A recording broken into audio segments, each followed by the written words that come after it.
Şol yem yeyishyapti hozir. Hop, makkani ezilgani, arpa, bug'doyi ezilgan. Mazza qilib tomosha qilib o'tirishlik bularni yegizib qo'yib.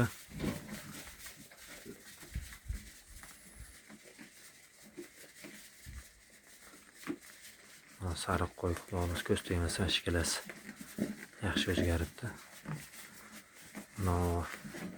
Sal og'riqroq ekan. Xolasa mana ham yetib olsa, juda katta boshqacha qo'y bo'ladi. Hop, sariq endi 2 hafta bo'ldi yem boshlaganiga, mana o'g'laga. Hop, 1 oy 10 kunlik bo'ldi yem yeyish boshlaganiga. Xolasa ko'ramiz. Mana dekabr boshiga qanaqa holatda bo'ladi, xolasa tashab turaman videosini.